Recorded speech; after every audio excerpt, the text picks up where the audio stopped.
Oh, it's happening. She said, "Oh, it's happening." I just hit record, whether Epic, you were ready for it or not. epic. Oh, that's crappy. I'm trying to like help my light. Is that weird? What's happening? You got fuzzy in the Yeah. background or No, something. that's weird. Portrait lighting. I know. I'm trying to help Oh, with lighting. there you go. See, I I'm did an all idiot. that. I should have not wore black. I need to add some color. There we go. There's the color. Oh, see, I went plain color so as to not distract from the star of the show. What star? Stop it. You. Cut the nonsense. You're Is this going to be the star. PGG or R rated? I just need to know because PGG. PGG. Got it. PGG. Okay. All right. We're just kind of rolling with this today. Usually we do like we used to do rehearsals before things. No, We used to make sure we no. had our everything ready. Today we're going off script. Like we're on a plane. We're winging it. Let's We're go. winging it. We're winging this. Okay, let's jump in. So, um, we want to learn a little bit about BT, Mhm. the man, the man, the myth, the legend. So can you give us a quick intro? Keep it, short and sweet. Tell us a little bit. I know we don't have all day. We have like a limited account here. We didn't pay for the full on, unlimited time. So, give us a little bit of your background and tell the people all the things that they want to know about BT. Gotcha. Well, thank you very much, Miss D. Yeah, so BT is a nickname that I've had forever. It's my initials, Brian Thomas. Everybody in the world, but my wife, calls me BT. So it's a little weird when I hear Brian. I'm like, who is this person, right? But yeah, no, I am a 41-year-old married man, two kids, beautiful, insane, crazy daughters. One's two and one's one. Um, I've been in the insurance industry for way too long. 19 years, coming up on 19 years. It was something that I just kind of started. I always told myself when my mom worked in insurance for like 30 plus years. When I was younger, I was like, oh, I'll never get what my mother does because it looks boring. Like 19 years later, here I am, right? But absolutely love what I do. I've been working for a couple different companies, big, small, built things, maintained things, a lot of stuff there. Educational background. I'm still paying a lot of school loans. I'll tell you that much. I do have my undergrad from Queens College in sociology. I have my master's from Dowling in business and management. But here's the gripe on Dowling. See, Dowling defunct as a company, as a university, right? And I still got to pay the school loans. They don't make no damn sense. If the place ain't there, what am I paying for, right? Setting that aside. Setting that aside. Feel like you've Um, got some stuff to unpack there. That's another like like episode. like my name is Samsonite. I got a lot to unpack. You know what I mean? A lot. Mhm. In terms of my loves, I'm a huge baseball fan. There's only one team that plays in New York called the New York Mets. We're not going to discuss that any further. I'm a Jets in Law fan, and you're probably under like, how are you a Jets in Law fan? Fantastic question. When I was dating my wife, I went over to her parents' house. Her dad is a lifetime Jets fan. I mean, he's had like season tickets before she was younger and such. And then he asked me, he was like, "Who's your favorite football team?" And I looked around, all I saw was green and white, and I said the Jets. And now I'm his favorite child out of his two daughters, so that's easy. Um, Movie. I like movies. I'm a big movie buff and TV show buff. I have a lot of like useless now. Like I need to be the guy on Millionaire that somebody calls, like the phone a friend, and I'd have the answer, but nobody ever calls me. It's weird. Maybe I have my phone on do not disturb. Might be my fault. Might be my fault. Cars. Love me some cars. Love everything about cars at all. Newer cars. Not too much newer because I'm not a fan of the whole EV electric vehicle rush. I'm not a huge fan of it. But like, yeah, I just love cars and talking about cars and nerding out about stuff. I mean, I'm still in auto insurance, which is crazy, right? And I mean, what else can I tell you about me? Oh, yeah. So I have been battling a kidney disease since 2005. The specific condition is was called primary FSGS, some nerd word, focal segmental, blah, blah, blah, blah. I have no idea how you say it. But essentially, my kidneys were not holding protein. how did we find out about this? So initially, I had these weird fever syndromes where I had like a 104-degree fever. It was not breaking. Advil, throwing Advil like Tic Tacs, it was not breaking. So I was initially hospitalized, and they found that with the decreased kidney function, I also had a condition called, I crap you not, Kikuchi Fujimoto syndrome. Yes, it does sound like a Wow. Nintendo video game, but yeah, that's what I was diagnosed with, which is a condition that's primarily in Asian women between the ages of 40 and 60. So they hit it right You there with don't the black fit, guy that's 20 years old. Yeah, oh, they hit you it don't fit right on that. You don't fit that the bill. nail right on the head. Um, so I mean, I was hospitalized at the time. They actually took a lymph node out of my neck to do a biopsy to diagnose the Kikuchi Fujimoto syndrome because there is no test specifically for it. It is a diagnosis of elimination. And fast forward to now, I mean, I've had a couple different flares of the disease that resulted in hospitalization. So the first was '05. I had one in 2010. I had one in 2016, months before I got married, days after my wife graduated from graduate school, and as recent as this year, 2024, I had another flare that resulted in hospitalization. Um, the interesting fact is that most of the times when I have these flares, my kidneys do take a hit in terms of the determining factors, which is creatinine level and GFR. Those are the two kidney status numbers that you would get. But they've always bounced back to a new normal, like my new normal, after these flares. This year, a little bit different. That darn COVID, that darn COVID. I was fighting COVID forever. So from March 2020 until July of 2024, I was COVID-less. It never hit me. I've been working from home since then, but I also coach baseball. I think one of them nasty kids done brought it to me. But yeah, so late July, I had COVID for a week. You know, shut myself down for a week, was in the basement, what have you, and then felt better after that week. Maybe 2 weeks after that, I started having these fever syndromes again, indicating that I had a flare, which is normal that we've known for the past fourth time. Went to the hospital. They ran a litany of different tests. I was there for 12 days. They eventually re-diagnosed it as another Kikuchi flare. But this time was a little bit different. My kidney numbers were not going back to normal. They weren't normalizing. So that was August. The beginning to the middle of August is when I was hospitalized. My nephrologist, who I've been with, love that man to death. I've been with that man for 20 years for the whole extent of my condition. I actually met him in my initial hospitalization in New York City as a resident and never let him go. Huh. So that's been my guy throughout the whole thing. So he suggested to get a kidney biopsy to see why the kidneys were not functioning properly. This is actually my third kidney biopsy. I had two in 2005. When they did this kidney biopsy, they saw that my condition of primary FSGS has now progressed to collapsing FSGS. We always knew the end game would be I'd need a renal or kidney transplant, but like down the line. Mhm. But with this new diagnosis, I now need this sucker in a year. Without intervention, getting my affairs in order. So I have not started dialysis yet. Sorry. My wife just got home, so my dog's go crazy. Let me close my doors here. Hold on. You're good. I have not started dialysis, but that is a good thing to the point that we want to try to get this renal transplant taken care of before dialysis.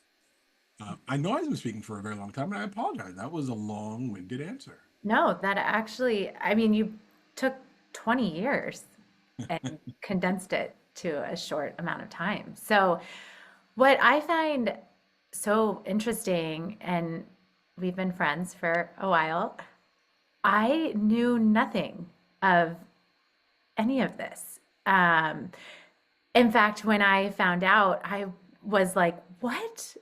How did I not know any of this?" So, what is, I guess, clearly your closest people, family, wife, know.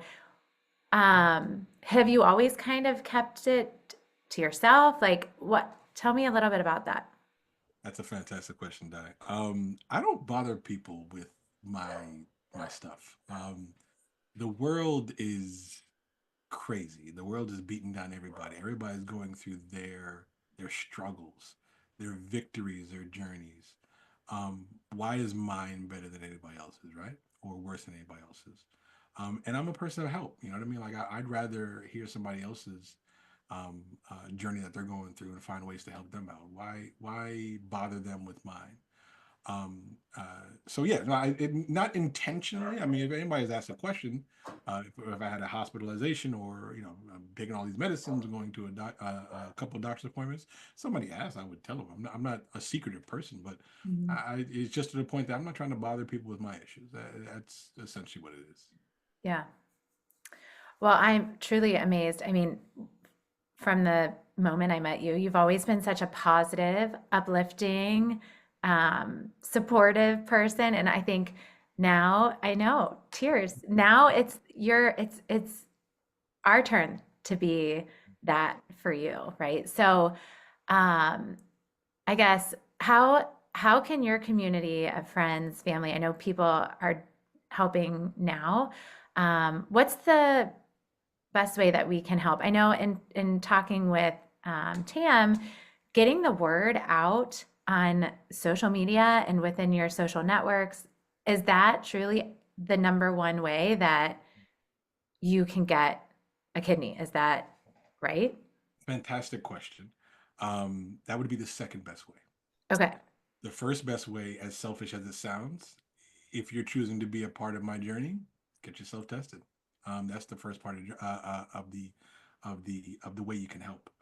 I know it's not for everybody, and I'm not forcing anybody to do it at all because it is a very it's life changing from twofold, right? Hmm. But if we have a healthy individual who goes through all of the necessary testing and requirements, that person lives a fantastic, full, long life, unaffected by their incredible donation of an organ. So Um, really I'm quick, sorry.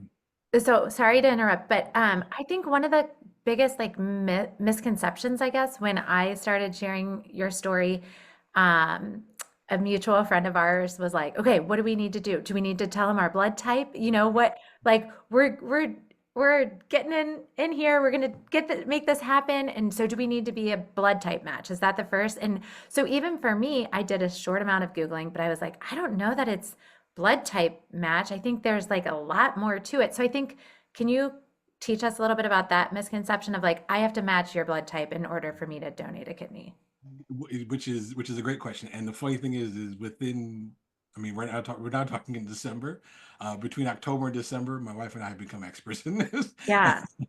Because it just wasn't something in conversation or something that normally people don't know. I mean, kidney transplantations have been happening for centuries. You know what I mean? Like it's something that happens all the time, and technology has gone so much further in terms of finding people matches.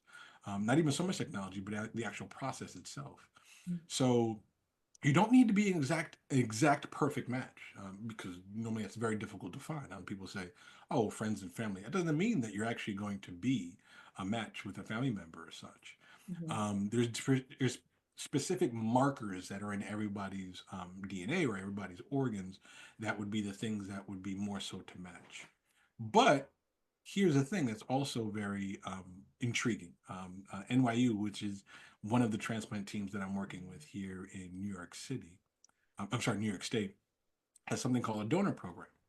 So if an individual came forward and had the incredible gesture of volunteering their organ for donation, but they and myself are not a match, NYU would look in the database and see where there is an individual they would match that person with my donating individual, Mhm. and then I now get a voucher when the next kidney comes up that I match with.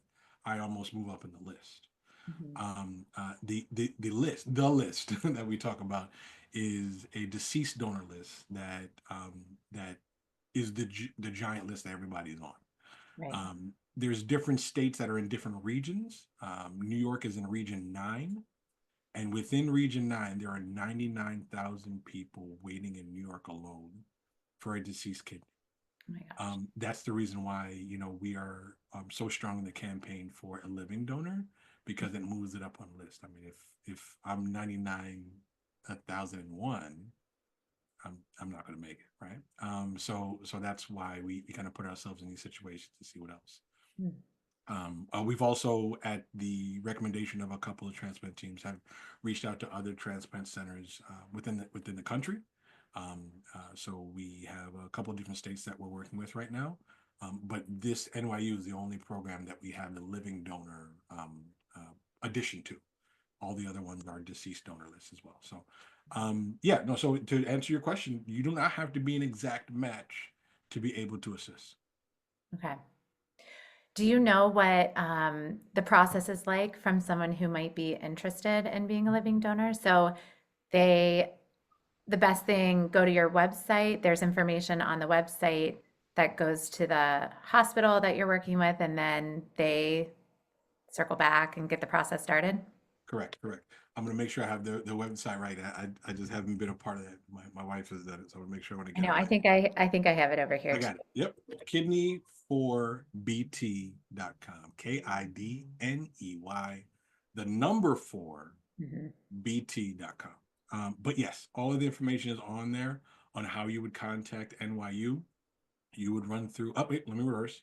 I, me being the patient and the recipient of the donor organ, I never know who's in the process, what status, even if somebody gets to the part of donation. I would never know. The individual, if they so chose to come forward, that's on them, but I Okay. would never. And that's for privacy standpoint, because I shouldn't know, right? Mhm. So that's the first thing I want to make sure that is Yeah. clear. Yeah. So if people choose to opt in, people choose to opt out, it's totally okay. It's totally okay from a privacy standpoint. Mhm. But yeah, they would reach out to NYU. NYU would direct them to getting a litany of tests done. The reason why they want to do tests is they want to make sure that this individual is in a healthy shape in terms of if they have any other conditions that they may or may not know of, Mhm. the health, obviously, of their kidneys themselves. And then also the paramount thing from the NYU or any transplant team is to ensure that if that donor choose to donate their organ, that they would be just fine. They are just as important as the recipient of the organ itself. Yeah. Um, uh, Specifically in terms of how long the process takes, it all depends on what specialties you have to go to. Mhm. So like from me, like I pretty much had 2 to 3 doctor's appointments a week since October.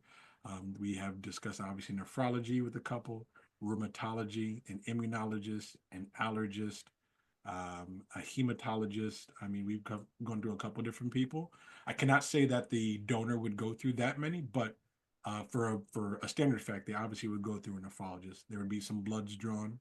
Mhm. They might even take urine from that individual to ensure the status of their body, of their Mhm. functioning organs, to see if they were a candidate. So I actually have two friends who have gone through. One friend donated completely anonymously for just anyone who needed it, which is incredible. But I talked to her a little bit about the process on her side, and she said you even meet with psychologists and just, so it sounds like it's a very thorough evaluation, not only of, your medical, but your social emotional well-being. And I thought that was interesting. The other friend that I have donated her kidney to a family member, and in some text exchange with her, she said it was life changing, not only for her family member, but she was like, it was completely life changing for me. Went through this whole process, and she was like, it's one of those things, you think you're helping someone else and you end up helping yourself. So I thought that was really cool. I mean, if you think about it, right, it's any and everything in this world can be purchased, right? But that's just one thing that cannot be, right? And we especially where we live in this day and age, there is this huge amount or rush or wave, if you have you, of selfishness, Mm. and it's not my problem, right? Mhm. But when you have these individuals out there that, on the drop of a hat, they look to assist somebody, Mm. whether it be going through the process, whether it be sharing some information, whether it be donating to the cause. I mean, it's incredible the type of feedback that we've gotten out there. Like the people that I've known for my whole life, people that I just met, people that don't know me. Yeah. The wave of support for I want to say my wife, because I'm, you know, me is me, but for my wife has been incredible. So yeah, I mean it's amazing for anybody who is willing to assist. We were even speaking to one of our care managers at my nephrology office. Um, Her daughter, at a very young age, actually was diagnosed with the same condition, primary FSGS, and she had a very short amount of time to look for a transplant, and was actually, given a transplant very close to the time when she needed it. But what was the kicker is the woman that I spoke to and her husband, both of them have donated their kidneys to someone else. Her husband knew the individual. She did not. She actually is emailing back and forth with the individual to eventually meet. I mean, it's incredible that these people knew exactly what they went through and everything like that. But the minute that they were now in the clear, they thought, okay, how can we give back Yeah. to somebody who sacrificed themselves, right? Not sacrifice, that's a wrong term to use. Somebody Yeah. who donated their organ for their daughter. Like, how can we give back? They're like, let's go, let's go. I mean, I already told that she's an angel walking on earth, because that's just incredible. They don't Yeah. make people like that anymore, right? Yeah. So I mean that's the key point. I mean, it's just knowing that it's a gift of life that you're giving out there. It's very awkward for me. That's why I have my chief marketing officer, aka my wife, working through all this stuff for me. Yeah.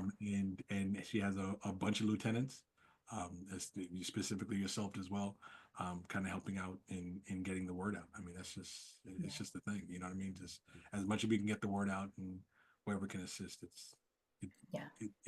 it's I don't have words to describe. I'm sorry, I don't. I usually do, but You're out of words. I don't. Um, yeah, your wife has been amazing through this. I don't know how she does it all. I mean, just you alone, just handling you, that's a lot. But then she's got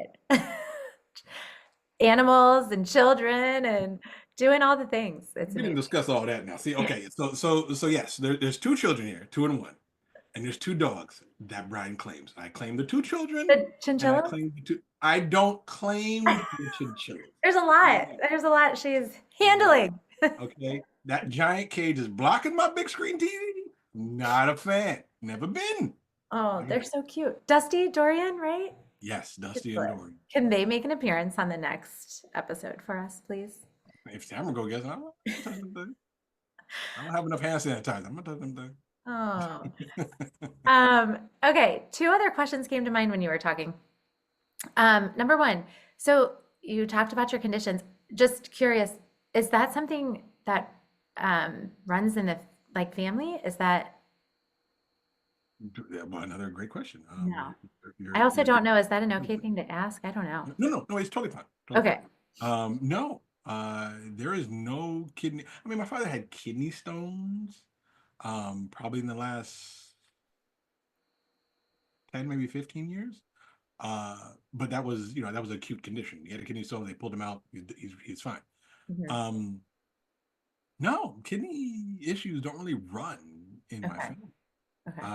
Okay. My greatest concern, and I've been going through a couple of tests and DNA panel tests and genetic testing, et cetera, is that hopefully I don't pass it on to my kids. That's my greatest concern.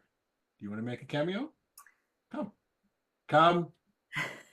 Let's come over here. This is She my is chief not. marketing officer. She's being sheepish.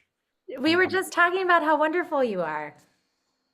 Of course. See, that'll get her over here for No, it still won't. Still won't. Off camera So shot. long. We were talking about the chinchillas and Oh, those are his favorites. I know. I'm hoping they make it a cameo maybe next Can time. they? Oh, you I should. told you I'm gonna do it. Give- Put that cage right in the BT driveway and open the door. Give the people what they want. The Give us Zeke's tail was in the beginning, but give us the chinchillas. no, Can they come in? no, because you got home and they started barking. It was crazy. Yeah, come in. Come in. Aw. Dang it, Tamara! This is a professional. Oh, yes, we need them. No, Doors this open. is It's hot in here. this is how we get people to like and subscribe. Give them animal content. Oh, they're out. They're gone. You- they're out. They broke out, as the Jamaican would say. Them broke out. They made an appearance and then they're out. They're like, "Ralph." Yeah. So that's my greatest concern is hopefully this is not transfer over to my kids. Yeah. I would not want them to go through the same process and all this stuff. So we are looking into that. Yeah. Okay, two other things that came to mind. Well, one thing, not a question, but just in addition to your website, there's also an Instagram account set up. Same Kidney4BT. So we'll share a lot of It's a Facebook group as well. is okay. Same name, I'm guessing. That's a fantastic question. Hold on. We'll find it. We'll find it. And then Same Kidney4BT. Kidney number 4BT. Yep. okay. The other thing I was wondering when you were talking about the transplant process. Mhm. So let's say someone lives in Texas.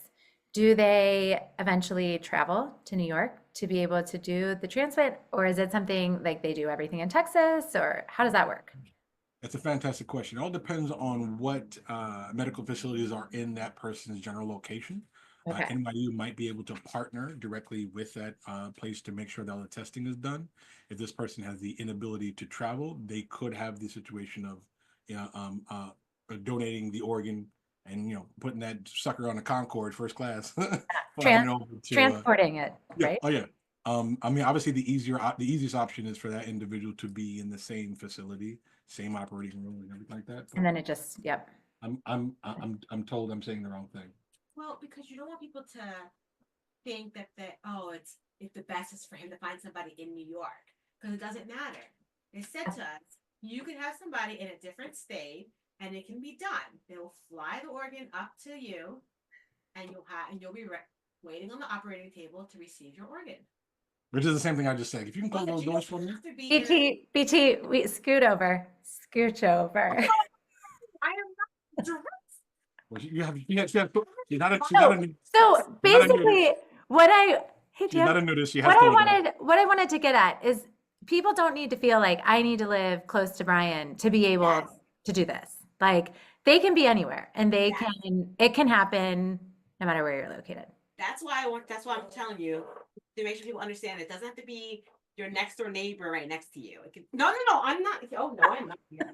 See? Oh gosh. I know how to get rid of it. It's easy. I don't make That's what we're getting at. We're getting at. That's it. No, but yeah, You don't have to be right next door. You don't have to be right Yeah. next door. You don't have to be in the state. No, Yeah. that is a myth that we can poo-poo. They don't have to be right here. I feel like we're busting a lot of myths today. Yeah. Oh yeah. Because I do think there's a lot of misconceptions out there around it, and people just don't know, right? And just like I told you a second ago, I mean, like come September of this year, we had no idea of anything. Yeah. Over the past 2 months, we've just ingested and absorbed so much information. November 22nd. Yeah, exactly, right? So we just we absorb so much information and there's a lot of myths out there that we even poo-poo to the point of when an individual gets a donor kidney, the 2 native kidneys stay in there. I always thought they came out, but I know they just like disconnect them, right? We have a friend. They don't disconnect them. They If don't? the kidneys themselves have no issues, because essentially It's staying in the there. kidney function, my kidney function right now is at like 20%, right? So they will just go to 0 and they would just stay there. If they have a problem, they'll get removed. Okay. If they're just fine, they're just like defunctioning essentially. They live in there. Yeah. So we have another friend. I feel like I keep saying we have friends. We actually don't have all these friends, but this actually is a friend. And he had a kidney transplant. Which, by the way, after this, he asked if you wanted to be connected with him at all. He's a great guy. But I was going to say the only thing he said, like he can't do impact like sports or anything, right? I was going to ask, how does your life change after the transplant? Are there certain things you can or can't do, or just like be more careful, or? The only thing that I've heard of is, I mean, essentially, you should be able to get back to what you were doing before. Yeah. So like I heard of somebody who had a kidney transplant and was an avid runner before. They ran a half marathon after. Wow. So there shouldn't be, and that's from a donor perspective and the recipient perspective, just to kind of give that general terms there. The two things I say that are kind of paramount post transplant. Obviously, you have to be mindful of your diet in terms of sodium intake, in terms of phosphates. I mean, my wife has this big, huge nerd calendar up of all the foods that are good and bad, and we have to, kind of sort through it. And then you're also going to be on what they call immunodeficiency drugs for life. Essentially, you have to kind of curb back your immunity system because it's receiving something that is unknown to the system. So if you put the new organ in there without those drugs, the new organ is going to be seen as an enemy, and your body's going to now attack it. So that's why you need those drugs, that drug therapy on for the rest of your life. Well, you also can't have sushi or any. Which burns me. I Wait, love sushi. no sushi. No sushi, no deli meat. Because of like, is it like, when you're pregnant and you can't have all those things? Is that the same thing? It's very simple. Like the live, they don't know if any bacteria is on it. It's very similar. But But in retrospect, I've been training to get there. Yeah. Because I've had a stint of gout. My last attack was like a year and a half ago. So I've only been on chicken as a protein anyway. I don't even like deli meat. Deli meat's it's a little slimy, I mean, I feel like you're a special kind of dating it? Like what? It's just. Well, I don't want slimy like deli meat on my sandwich. I don't know. Put on gloves. I don't know what to tell you. I don't want to touch the floppy like turkey, My goodness. She really did her hands like this. She really did. She really did. For the visualization. Brian, this is what's going to make people watch this, they're going to laugh. It's like a little bit of comedy, a little bit of serious. Little comedy, little rock. Hopefully more serious than floppy. At some point. But yeah, I've already been training. I'm sorry? What did she say? What do we need to do? He said maybe the non like the kids in the background, like kind of just making noise and they can do that. We love the kids in the background. It's real life. We're trying to fast forward to you to have those fantastic 3 kids just that you sent out. The picture that you guys had was fantastic. It's fantastic. Okay, Zoom is telling me, because I'm cheap, it's telling me I have 1 minute and 30 seconds left. I know. Wrap it up. So we got to wrap it up. So you have 90 seconds. Okay. What can you leave us with today? I'm going to repeat myself again. The first and best thing you can do is get yourself tested to see if you can help out in terms of being a donor. And the second best thing is to get the word out. We have a whole bunch of merch that you can purchase. Please go to the website. Signage. We have car magnets. We have road signs. All of that's ready now? Ready to get? Yep. Just reach out to the website. Reach out to request information if it's not readily there. And the chief marketing officer will get back to you ASAP, Rocky. That's awesome. Fantastic. All right. Well, thank you. This was great. So good to see you again, talk to you again. Excited for more chats and to get the word out there and for you to get a new kidney. We're going to do this. We're going to do this thing. Thank you, Doc. You got it. All right. Talk soon. Burr, burr, burr, burr, burr. Signing off. We'll see ya. All right, buddy. Appreciate you. Bye.